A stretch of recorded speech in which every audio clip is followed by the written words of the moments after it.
Hi good morning ಎಲ್ಲರೂ ಹೇಗಿದ್ದೀರಾ? ನಾನು ಚೆನ್ನಾಗಿದ್ದೀನಿ, ನೀವು ಚೆನ್ನಾಗಿದ್ದೀರಾ ಅಂದ್ಕೊಂಡಿದ್ದೀನಿ. ಸೊ ಯಾರೋ ಒಬ್ಬರು ಫ್ರೈ ಮಾಡೋದನ್ನು ಹೇಗೆ ಕ್ಲೀನಾಗಿ ನನಗೆ ಡೀಟೇಲ್ ಆಗಿ ತಿಳಿಸ್ಕೊಡಿ ಅಂತ ಕಮೆಂಟ್ ಮಾಡಿದರು. ಸೊ ಸರಿ ಅಂತ ಹೇಳಿ ನಾನು ಲಾಂಗ್ ವಿಡಿಯೋ ಆಲ್ರೆಡಿ ಮಾಡ್ಕೊಂಡಿದ್ದೆ, ಅಪ್ಲೋಡ್ ಮಾಡೋಣ ಅಂತ ಹೇಳಿ. ಹೆಂಗೂ ಕೇಳಿದ್ರು ಅಂತಲ್ಲ, ಹೀಗೆ ಮಾಡ್ತಿದ್ದೀನಿ. ಸೊ ಏನೇನು ಮಸಾಲೆ ಪದಾರ್ಥ ಇದೆ, ಸೋಂಪು ಆಗಿರ್ಬೋದು, ಏಲಕ್ಕಿ ಮತ್ತು ಎಲೆ ಆ ಥರದ್ದೆಲ್ಲ ಏನಿದೆ ಅದೆಲ್ಲ ತೊಗೊಂಡು, ಮತ್ತು ಇದು 2 ಈರುಳ್ಳಿ, 2 ಟಮಾಟ, ಒಂದು 6ರಿಂದ 7 ಹಸಿಮೆಣ್ಸಿನ್ಕಾಯಿ, ಒಂದು ಸ್ವಲ್ಪ ಶುಂಠಿ ಮತ್ತು ಒಂದು ಇದಕ್ಕೆ ಪುದೀನ ಕಂಪಲ್ಸರಿ ಬೇಕು, ಹಾಗೆ ಕೊತ್ತಂಬರಿ ಸೊಪ್ಪು ಮತ್ತು ಪೆಪ್ಪರ್ನ ತೊಗೊಂಡಿದ್ದೀನಿ. ಸೊ ಆಲ್ರೆಡಿ ನಾನು 1 kg ಚಿಕನ್ ತೊಗೊಂಡು ಅದನ್ನು ಕ್ಲೀನಾಗಿ ಎಲ್ಲನೂ ವಾಶ್ ಮಾಡ್ಕೊಂಡು ಇಟ್ಕೊಂಡಿದ್ದೀನಿ. ಸೊ ಈಗ ಇದನ್ನು ಏನು ಮಾಡಬೇಕು ಅಂದರೆ, ಮೇಯ್ನ್ ಇಂಗ್ರೀಡಿಯೆಂಟ್ ಬಂದುಬಿಟ್ಟು ಪೆಪ್ಪರ್ ಮತ್ತು ಪುದೀನ ತುಂಬಾ ಇಂಪಾರ್ಟೆಂಟ್ ಇದಕ್ಕೆ. ಸೊ ನಾನೀಗ ಒಂದಷ್ಟು ಪುದೀನ ಮತ್ತು ಕೊತ್ತಂಬರಿ ಸೊಪ್ಪನ್ನು ಕೂಡ ಮಿಕ್ಸಿಗೆ ಹಾಕ್ತಿದ್ದೀನಿ, ನೋಡ್ತಿರ್ಬೋದು ನೀವು. ಸೊ ಹಾಗೆ ಹಸಿಮೆಣ್ಸಿನ್ಕಾಯಿನೂ ಕೂಡ ಏನಿತ್ತು ಹಸಿಮೆಣ್ಸಿನ್ಕಾಯಿ, ಸೊ ಅದನ್ನು ಕೂಡ ನಾವಿಲ್ಲಿ ಮಿಕ್ಸಿ ಜಾರ್ಗೆ ಹಾಕ್ಕೊಳ್ಬೇಕಾಗತ್ತೆ. ಸೊ ನೋಡಿ, ಶುಂಠಿ ಕೂಡ ಹಾಕ್ಕೊಳ್ತಿದ್ದೀನಿ. ಸೊ ಹಾಗೆ ನಾನಿಲ್ಲಿ ಹಸಿಮೆಣ್ಸಿನ್ಕಾಯಿ ಎಷ್ಟು ತೊಗೊಂಡಿದ್ದೀನಿ ನೋಡಿ, ನಾನು ಕಡಿಮೆನೇ ತೊಗೊಂಡಿದ್ದೀನಿ, ಯಾಕಂದರೆ ಒಂದು ಸ್ವಲ್ಪ ಚಿಲ್ಲಿ ಪೌಡರ್ನ ಕೂಡ ಹಾಕೋಣ ಆಮೇಲೆ ಅಂತ ಹೇಳಿ. ಹಾಗೆ ಪೆಪ್ಪರ್ ನೋಡಿ ಯಾವ ರೀತಿ ತೊಗೊಂಡಿದ್ದೀನಿ ಅಂತ. ಸೊ ಇಷ್ಟನ್ನ ತೊಗೊಂಡು ಮತ್ತು ಇದಕ್ಕೆ ಒಂದು ಸ್ವಲ್ಪ ನೀರು ಹಾಕಿ ಈಗ ಮಿಕ್ಸ್ ಮಾಡ್ಕೊಳ್ಬೇಕಾಗತ್ತೆ. ಸೊ ನುಣ್ಣಕ್ಕೆ ಎಷ್ಟು ಆಗುತ್ತೋ ಅಷ್ಟು ಹದವಾಗಿ ಮಿಕ್ಸ್ ಮಾಡ್ಕೊಳ್ಳಿ. ಸೊ ನಾನಿನ್ನೊಂದು ಮರ್ತೋಗ್ಬಿಟ್ಟು ಒಂದು ಸ್ವಲ್ಪ ನೀರು ಜಾಸ್ತಿ ಹಾಕಿಬಿಟ್ಟಿದ್ದೀನಿ, ಕಡಿಮೆ ಹಾಕಬೇಕಿತ್ತು. ಸೊ ಸರಿ ಅಂತ ಹೇಳಿ ನೋಡಿ, ಈ ಥರ ನೀರು ಕಡಿಮೆ ಹಾಕ್ಕೊಂಡು ರುಬ್ಕೊಳ್ಬೇಕಾಗತ್ತೆ. ಎಲ್ಲ ರುಬ್ಕೊಂಡ್ಮೇಲೆ ಈಗ ಚಿಕನ್ ಇದನ್ನೆಲ್ಲ ಹೇಗೆ ಆ್ಯಡ್ ಮಾಡೋದು ನೋಡೋಣ. ನಾನು ಆಲ್ರೆಡಿ ಆಯಿಲ್ ಇಟ್ಬಿಟ್ಟು ಒಂದು ಸ್ವಲ್ಪ ಬಿಸಿ ಮಾಡಿದೆ, ಒಂದು ಸ್ವಲ್ಪ ಜಾಸ್ತಿನೇ ಕಾದ್ಬಿಟ್ಟಿತ್ತು ಅಂತ ಹೇಳಬೇಕು. ಸೊ ಅದಕ್ಕೆಲ್ಲ ಏನೇನು ಮಸಾಲೆ ಇದಿರ್ತೋ ಅದೆಲ್ಲನೂ ಹಾಕ್ಕೊಳ್ತಾ ಇದ್ದೀನಿ. ಸೊ ಸಿಡಿತಾ ಇದೆ, ನೀವೇ ನೋಡಿ. ಸೊ ಹಾಗೆ ನಾನು ಏನು ಈರುಳ್ಳಿ ಹಚ್ಚಿಟ್ಕೊಂಡಿದ್ದೆ, 2 ಈರುಳ್ಳಿನ ಹಚ್ಚಿಟ್ಕೊಂಡಿದ್ದೆ 1 kgಗೆ. ಸೊ ಆ ಈರುಳ್ಳಿನ ಕೂಡ ಇಲ್ಲಿ ಹಾಕಬೇಕಾಗತ್ತೆ. ಒಬ್ಬೊಬ್ಬರು ಸಣ್ಣ ಈರುಳ್ಳಿ, ದಪ್ಪ ಈರುಳ್ಳಿ ಎಲ್ಲ ಇರುತ್ತೆ. ಸೊ ನಿಮ್ಗೆ ಗೊತ್ತಾಗುತ್ತಲ್ಲ, ಒಂದು ಅಂದಾಜು ನೋಡಿಕೊಂಡು ಡೈಲಿ ಅಡುಗೆ ಮಾಡೋರಿಗೆ ಒಂದು ಅಂದಾಜು ಅಂತ ಗೊತ್ತಿರುತ್ತೆ. ಸೊ ಅದನ್ನು ನೋಡಿಕೊಂಡು ಹಾಕ್ಕೊಳ್ಳಿ. ಸೊ ಹಾಗೆ ಈ ಥರ ಇಲ್ಲಿ ಕ್ಲೀನಾಗಿ ಎಲ್ಲನೂ ಫ್ರೈ ಆಗೋ ಥರ ಮಾಡಿಕೊಂಡು, ಏನು ಫುಲ್ಲು ಅರ್ಧಂಬರ್ಧ ಬೇಯಿಸೋದಕ್ಕೆ ಹೋಗಬೇಡಿ ಈರುಳ್ಳಿನ. ಸೊ ಹಾಗೆ ಒಂದು ಸ್ವಲ್ಪ ಒಂದು 20% ಬೆಂದಿದೆ ಈರುಳ್ಳಿ ಅಂತ ನಿಮಗೆ ಫೀಲ್ ಆಗುತ್ತೆ, ಗೊತ್ತಾಗುತ್ತಲ್ವ ಡೈಲಿ ಅಡುಗೆ ಮಾಡೋರಿಗೆ.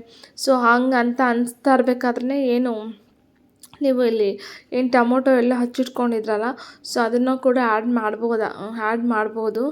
ಸೊ ನಾನಿಲ್ಲಿ ಅದನ್ನು ಕೂಡ ಆ್ಯಡ್ ಮಾಡಿ ಮಿಕ್ಸ್ ಮಾಡಿಬಿಡ್ತೀನಿ. ಸೊ ಏನು ಟೊಮೊಟೊ ಕೊಯ್ಕೊಂಡಿದ್ದೆ, ನಾನು ಟೊಮೊಟೊ ಕೂಡ 2 ಟೊಮೊಟೊನ ಕೊಯ್ಕೊಂಡಿದ್ದೀನಿ, ಸಣ್ಣ ಟೊಮೊಟೊ. ಸೊ ಅದನ್ನು ಕೂಡ ಆ್ಯಡ್ ಮಾಡಿ ಚೆನ್ನಾಗಿ ಫ್ರೈ ಮಾಡಬೇಕಾಗತ್ತೆ ನೀವು. ಸೊ ಯಾಕೆ ಒಬ್ಬೊಬ್ಬರು ಅರ್ಧ ಈರುಳ್ಳಿ ಎಲ್ಲ ಬೇಯ್ದಮೇಲೆ ಹಾಕಿ ಅಂತಾರೆ, ಇಲ್ಲ ಇದ್ರಲ್ಲಿ ಚಿಕನ್ ಹಾಕಿ ಚೆನ್ನಾಗಿ ಬೇಯಿಸೋದ್ರಿಂದ ಆವಾಗ ಒಂದು ಸ್ವಲ್ಪ ಚೆನ್ನಾಗಿ ಬೇಯುತ್ತೆ.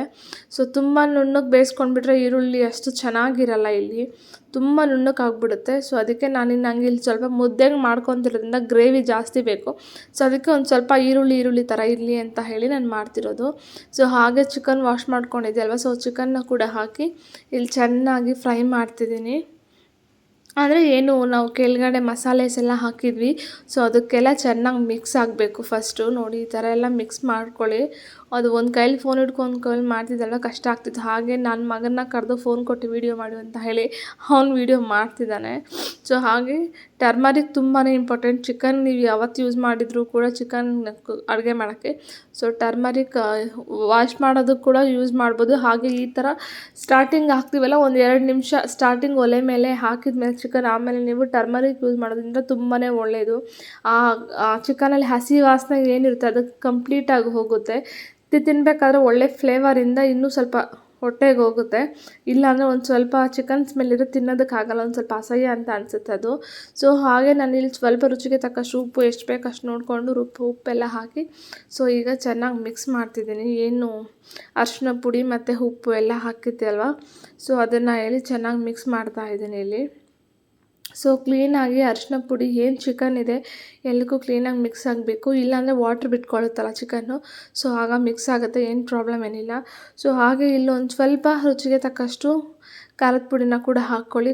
ಯಾಕಂದರೆ ನಾನು ಹಸಿಮೆಣ್ಸಿನ್ಕಾಯಿ ಆವಾಗಲೇ ಹೇಳಿದ್ದೀನಿ, ನಾನು ಚಿಕ್ಕದಾಗಿ ಟೇಸ್ಟಿಗೆ ಮಾತ್ರ ಹಸಿಮೆಣ್ಸಿನ್ಕಾಯಿ ಹಾಕೋದು, ಇಲ್ಲಿ ನಾನು ಆಲ್ಮೋಸ್ಟ್ ಖಾರದ ಪುಡಿನ ಯೂಸ್ ಮಾಡ್ತೀನಿ. ಸೊ ಹಾಗೆ ಇಲ್ಲಿ ನೋಡಿಕೊಂಡು ಖಾರದ ಪುಡಿ ಅಂದರೆ ಚಿಲ್ಲಿ ಪೌಡರ್ ಆಲ್ಮೋಸ್ಟ್ ಗೊತ್ತಿರುತ್ತಲ್ವ, ಸೊ ಅದನ್ನು ಕೂಡ ಹಾಕ್ಕೊಂಡು ಚೆನ್ನಾಗಿ ಮಿಕ್ಸ್ ಮಾಡ್ಕೊಳ್ಳಿ. ನೋಡಿ, ಈ ಥರ ಕ್ಲೀನಾಗಿ ಡೀಪ್ ಆಗಿ ಮಾಡ್ಕೊಳ್ಳಿ. ಒಳಗಡೆಯಿಂದೆಲ್ಲ ಕ್ಲೀನಾಗಿ ತಿಪ್ಪಾರಿಸಿ ಕ್ಲೀನಾಗಿ ಈ ಥರ ಮಿಕ್ಸ್ ಮಾಡ್ಕೊಳ್ಳಿ.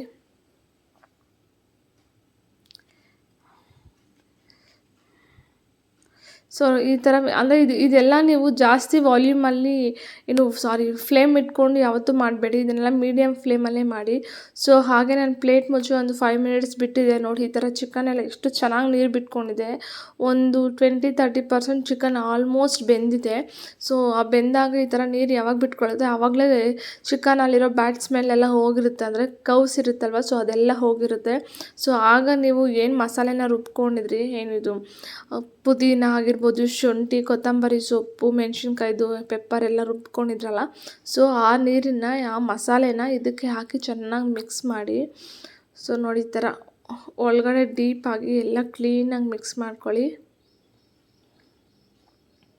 ಆ್ಯಕ್ಚುಲಿ ಇದು ತುಂಬಾ ಚೆನ್ನಾಗಿರುತ್ತೆ. ಹೋಟೆಲ್ಗಿಂತ ತುಂಬ ಹೈ ಕ್ಲಾಸಲ್ಲಿ ಬರುತ್ತೆ. ಕ್ಲೀನಾಗಿ ಮಾಡಿಬಿಟ್ರೆ ನಾನೇನು ಎಕ್ಸ್ಟ್ರಾ ಇಂಗ್ರೀಡಿಯೆಂಟ್ ಯೂಸ್ ಮಾಡಿ ಇದನ್ನು ಮಾಡೋದಿಲ್ಲ. ಮನೇಲಿರೋ ಸಿಂಪಲ್ ಇಂಗ್ರೀಡಿಯೆಂಟ್ಸಲ್ಲಿ ಹೆಂಗೆ ರುಚಿಯಾಗಿ ಮಾಡ್ಕೊಳ್ಬೋದು ಅಂತ ಇದನ್ನು ಹೇಳ್ಕೊಟ್ಟಿದ್ದೀನಿ. ಎಲ್ಲರೂ ಒಂದ್ಸಲ ಟ್ರೈ ಮಾಡಿ ನೋಡಿ ಹೆಂಗಿರುತ್ತೆ ಅಂತ.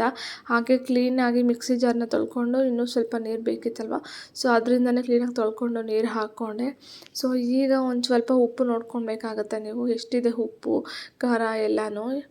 ಸೊ ಯಾಕಂದರೆ ಖಾರ, ಹಸಿಮೆಣ್ಸಿನ್ಕಾಯಿ ಕೂಡ ಹಾಕಿದ್ದೆ, ಚಿಲ್ಲಿ ಪೌಡರ್ ಕೂಡ ಹಾಕಿದ್ದೆ ಅಲ್ವಾ. ಸೊ ಒಂದ್ಸಲ ನೀವು ನೋಡ್ಕೊಳ್ಳೋದ್ರಲ್ಲಿ ಏನು ತಪ್ಪಿಲ್ಲ. ಇನ್ ಕೇಸ್ ಏನಾದರೂ ಸಾಲಿಲ್ಲ ಅಂತಂದರೆ ಮತ್ತೆ ಬೇಕಾದರೆ ಹಾಕ್ಕೊಳ್ಬೋದು. ಸೊ ಅದಕ್ಕೆ ನೋಡ್ಕೊಂಡು ನಂಗೆ ಸ್ವಲ್ಪ, ಯಾಕಂದ್ರೆ ನಾನು ಫಸ್ಟೇ ಉಪ್ಪು ಕಡಿಮೆ ಹಾಕಿ, ನಾನು ಫಸ್ಟ್ ಉಪ್ಪು ಏನಕ್ಕೆ ಹಾಕ್ತೀನಿ ಅಂದರೆ ಚಿಕನ್ನಲ್ಲೆಲ್ಲ ಒಂದು ಸ್ವಲ್ಪ ಬೇಯುತ್ತಲ್ವ ಉಕ್ಕರು ಹಾಕಿದಾಗ, ಸೊ ಅವಾಗ ಉಪ್ಪೆಲ್ಲ ಹಿಡೀಲಿ, ಇಲ್ಲಾಂದರೆ ಚೆನ್ನಾಗಿರಲ್ಲ, ಸಪ್ಪೆ ಥರ ಇರುತ್ತೆ ಲಾಸ್ಟಿಗೆ ಊಟ ಮಾಡಬೇಕಾದ್ರೆ ಅಂತ ಹೇಳಿ ಸ್ವಲ್ಪ ಉಪ್ಪು ಹಾಕೋದು. ಸೊ ಇಲ್ಲಿ ನಾನು ವಾಟ್ರ್ ಆ್ಯಡ್ ಮಾಡೋದ್ರಿಂದ ಸಪ್ಪೆ ಕಾಣಿಸುತ್ತೆ ಮತ್ತು ನನಗೆ. ಸೊ ಅಲ್ಲಿ ನೀವು ಕಂಪಲ್ಸರಿ ನೀವು ಉಪ್ಪು ಖಾರ ನೋಡಿಕೊಂಡು ಏನೇನು ಕಡಿಮೆ ಇದೆ ಅದನ್ನು ನೋಡ್ಕೊಂಡು ಹಾಕ್ಕೊಬೇಕಾಗುತ್ತೆ. ಹಾಗೆ ನಾನಿಲ್ಲಿ ಎವರೆಸ್ಟ್ ಚಿಕನ್ ಮಸಾಲಾನ ಹಾಕ್ತಿದ್ದೀನಿ. ನಾನು ಯಾವಾಗಲೂ ಎವರೆಸ್ಟ್ ಚಿಕನ್ ಮಸಾಲ ಯೂಸ್ ಮಾಡಲ್ಲ. ಆ್ಯಕ್ಚುಲಿ ನಾನು ಯೂಸ್ ಮಾಡೋದು ಬಂದು ತೇಜು ಚಿಕನ್ ಮಸಾಲ. ಅದು ತುಂಬಾ ಚೆನ್ನಾಗಿ ಬರುತ್ತೆ, ಬಟ್ ಅದು ಖಾಲಿಯಾಗಿತ್ತು. ನನ್ನ ಹಸ್ಬೆಂಡ್ ಇದನ್ನೇ ತೊಗೊಂಡು ಬಂದಿದ್ದರು, ಸೊ ಇದನ್ನೇ ಮಾಡ್ತಿದ್ದೀನಿ. ನನ್ನ ಮಗ ನೋಡಿ ಎಷ್ಟು ಕಷ್ಟಪಟ್ಟು ವೀಡಿಯೋ ಮಾಡಿಕೊಡ್ತಿದ್ದಾನೆ ನನಗೆ. ಗ್ಯಾಸ್ ಪಕ್ಕ ನಿಲ್ಲಿಸ್ಕೊಂಡು ವೀಡಿಯೋ ಮಾಡ್ತಿದ್ದೀನಿ, ಬಟ್ ಅವ್ನ ಸೇಫ್ಟಿ ಕೂಡ ನೋಡ್ಕೊಳ್ಬೇಕಲ್ಲ. ಹುಷಾರು ಅಂತ ಹೇಳ್ಕೊಂಡು ನಾನು ಮಾತಾಡಿಸ್ಕೊಂಡು ವೀಡಿಯೋ ಮಾಡ್ಕೊತಿದ್ದೆ. ಸೊ ಹಾಗೆ ಎಲ್ಲ ಪ್ಲೇಟೆಲ್ಲ ಮುಚ್ಚಿ ನೋಡಿ ಈ ಥರ ಎಷ್ಟು ಚೆನ್ನಾಗಾಗಿದೆ. ಹಾಗೆ ನಾನಿಲ್ಲಿ ಒಂದು ಸ್ವಲ್ಪ ಮಸಾಲೆ ಪುಡಿ, ಹಾಗೆ ಒಂದು ಸ್ವಲ್ಪ ಗರಂ ಮಸಾಲಾನ ಹಾಕಿ ಎಲ್ಲ ಚೆನ್ನಾಗಿ ಮಿಕ್ಸ್ ಮಾಡ್ಕೊಳ್ತಾ ಇದ್ದೀನಿ. ಸೊ ನೋಡ್ತಿರ್ಬೋದು ಎಷ್ಟು ಚೆನ್ನಾಗಿದೆ ಅಂತ. ಆ್ಯಕ್ಚುಲಿ ನಾನು ಯಾವಾಗೂ ಮಾಡೋ ಥರ ಇಲ್ಲೆಷ್ಟು ಬಂದಿಲ್ಲ, ಯಾಕಂದರೆ ನೀರು ಜಾಸ್ತಿ ಹಾಕ್ಬಿಟ್ಟಿದ್ದೆ ಆಗಲೇ ಅಲ್ವಾ. ಸೊ ಬಟ್ ಆದರೂ ಕೂಡ ಟೇಸ್ಟು ಮಾತ್ರ ಸಖತ್ತಾಗಿ ಬಂದಿತ್ತು. ನನಗೆ ಸ್ವಲ್ಪ ಗ್ರೇವಿ ಜಾಸ್ತಿ ಬೇಕಿರೋದ್ರಿಂದ ಗ್ರೇವಿ ನೋಡ್ಕೊಂಡೇ ಮಾಡ್ಕೊಂಡಿದ್ದೆ. ಹಾಗೆ ಎಲ್ಲ ಹಾಕಿ ಒಂದು 15 ಮಿನಿಟ್ಸ್ ಹಾಕಿದ್ಮೇಲೆ ಆಲ್ಮೋಸ್ಟ್ ಕುಕ್ ಆಗಿರುತ್ತೆ. ಸೊ ಹಾಗೆ ನಾನು ಚಪಾತಿ ಮಾಡೋಣ ಅಂದ್ಕೊಂಡೆ. ನಮ್ಮ ಯಜಮಾನ್ರು ಬೇಡ ಮುದ್ದೆನೇ ಮಾಡು, ಗ್ರೇವಿ ಇದೆಯಲ್ಲ ಅಂತಂದರು. ಸೊ ಮುದ್ದೆಗಂತೂ ಸೂಪರಾಗಿರುತ್ತೆ.